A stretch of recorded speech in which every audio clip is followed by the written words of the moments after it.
That's right. As per usual, Chris is not ready when I hit record. I said play yesterday, but just because it's the play symbol. But what I meant to say was record. Welcome back to the It Bees Like That podcast. As always, I'm your host, Chris. And today, I'm going to just steal some more time. I'm just going to occupy some more space and talk about representation.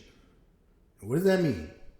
No, I'm not talking about like in the represent like you might hear in a song. No, I'm talking about in white professional spaces, how it is important for professionals of color, men, women who look like me, and how I think that it is more important than some may actually realize. Why do I say this? Because for men, let's just start here. Men of color who are from also an addicted population, meaning there's a dependence on substances and a disordered mechanism of use, which I would posit to say that any method of use is disordered when we're talking about introducing mind and mood altering substances into the body for the sake of altering our state of consciousness or being. I digress, and for fear of becoming too tangential down that way, we will refocus and talk again about the reasons why representation is so important. Because for those of us, again, who are at our most desperate, for those who may not see a route away and out of that desperation and hopelessness, people like me are here to keep at least this route, this option for recovery in life, in change, visible. It has to be visible. Not visible in a sense where someone who doesn't look like me, someone who's a non-colored male, non-black male, occupies the space, because we are used to that. We are trained also socially to accept that this is typical and that we, in occupying this space, are an exception to this rule.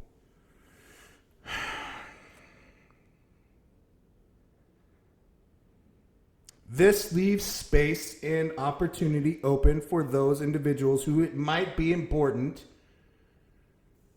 to formulate our own plan of attack and escape and then follow through. I would go as far as to say that every one of us, for every one of us, this is important.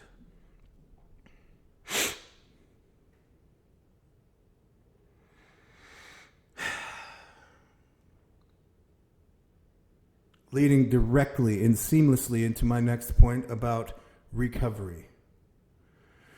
Occupying this space as a recovering person, because we are never always fully recovered. We will die. I will die with this disease, whose activation is only but one drink, one use away.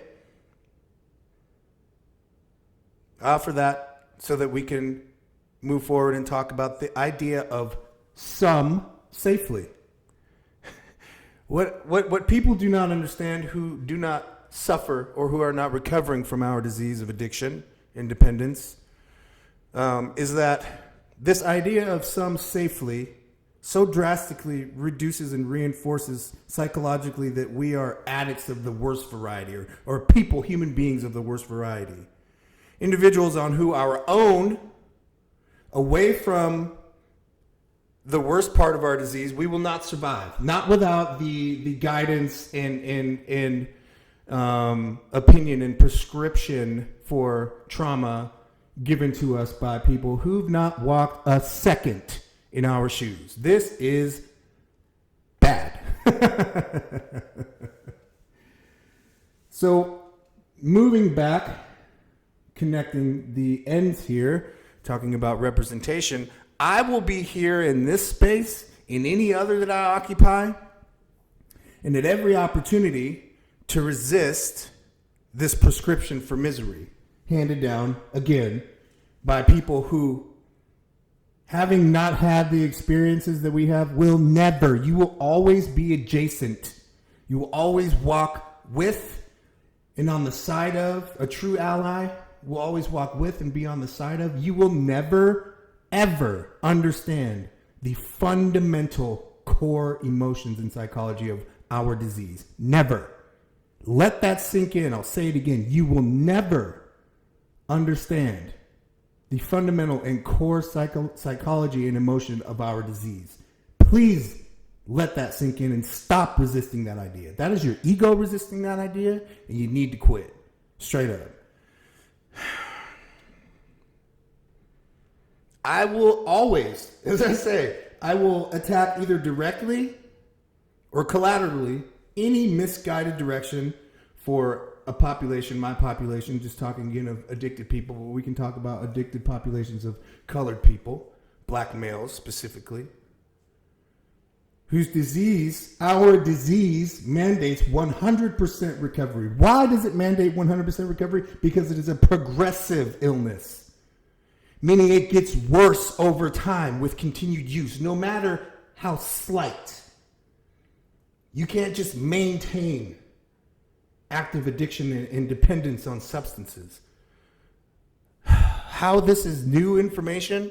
It's not. I'm not going to suffer that BS. People know that this is not information, and people know in 2024 that this is true.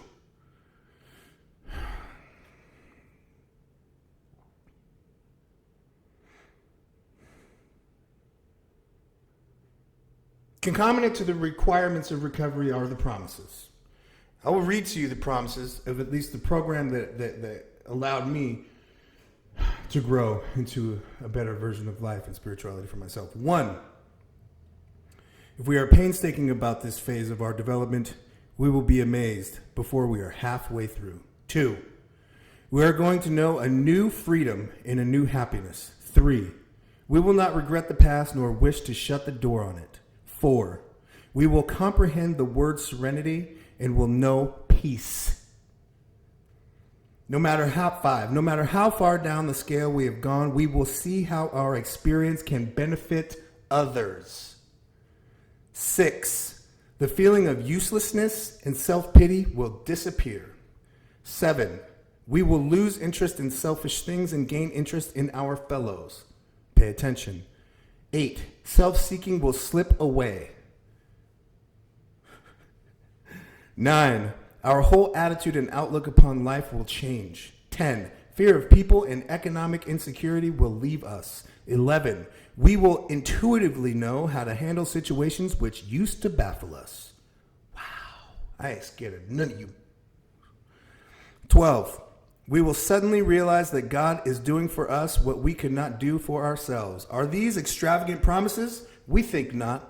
They are being fulfilled among us, sometimes quickly, sometimes slowly. They will always materialize if we work for them.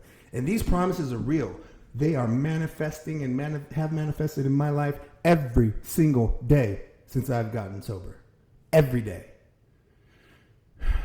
And guided by spiritual principles of the program that I work, setting up systems and structures in my life to recover, I am recovering every single day. And boy, I'm telling you, I'm growing stronger in that recovery every day. My voice is getting stronger in my recovery every day. And what I'm telling you, when I say I want all the smoke, all of it,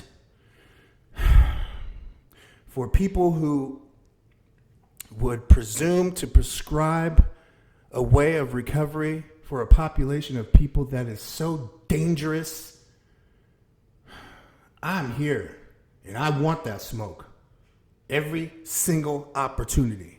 And I'm going to call y'all out. And here's the thing. For a long time,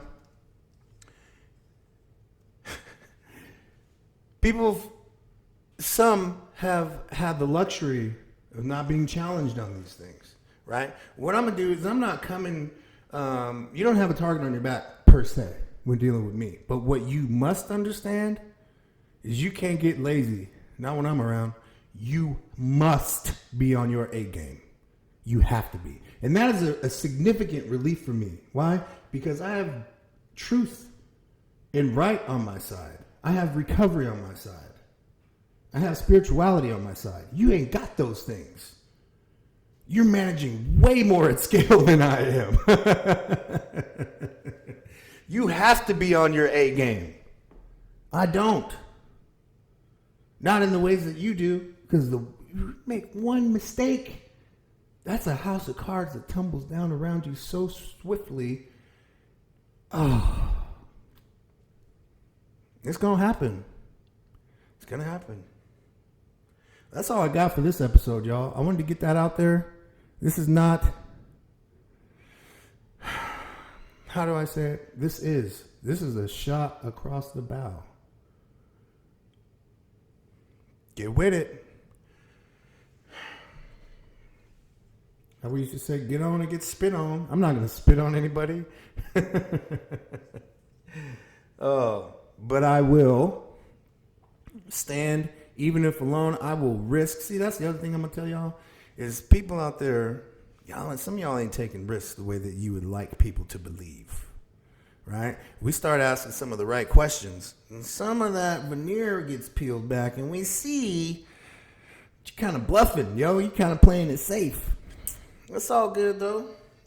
Just start playing it safe on the right side, and we're going to be all right. Stop putting people's lives at risk, and we're going to be all right, because that's something I will not abide by. I'm called to do good. I'm called to spread a message. I'm telling y'all, I feel so convicted about what I've been called to do. I don't have to have all the answers. I don't have to have any of those things. I don't have to be able to see around corners. Oh my God. I stand on something way more powerful than that. And you can be as manipulative and game playing and cunning as you think that you are or want to try to be. But like I say, you got to be on your A game 24/7. All I got to do is show up. Truth doesn't need support, not in the ways that deception does, right? My dad used to tell me all the time. And a lot of the things my dad would tell me as a kid didn't make any sense, but they're making sense in abundance today. I mean, that's how that goes, right? Especially after they're gone. We think about them more. But he used to tell me, like, Chris, darkness cannot dwell in the light. So simple, but yet so true. So simple, but yet so true. And I know. I can feel the energy shift when I walk into a room because people know that I'm coming with the questions that are going to require answers. You can't tap dance around this shit. And I'm not one that's going to let you. Right? Maybe in certain circumstances, I'll let you tap dance. You know what I mean? Because you're going to tap dance a ring around a subject. And you're going to end up tap dancing yourself into a hole that you can't climb out of. I like to set traps like that too. But, as long when we're here talking about lives and representation and options and visibility, nah, man, if y'all think that I'm playing when I say that I have a responsibility to, in every space, challenge the status quo and raise that baseline, and it could be the baseline on anything. Like when I walk into a room, we're gonna check the baseline that you set, and we're gonna raise that substantially. And we're not gonna discuss why. We're not, because that's just what's gonna happen, right? And then what we won't do is cede any progress backward. This is the new baseline. This is the 101 version of treatment and expectation. Yeah. Yeah, straight up. That's how it's going to go because it bees like that sometimes. If you didn't do it on the way in, please think about doing it on the way out. Hit that like, subscribe, and post notification bell so you can stay up to date on all the crazy, wacky, and zany stuff that we talk about here in the It Bees Like That podcast. Peace, y'all.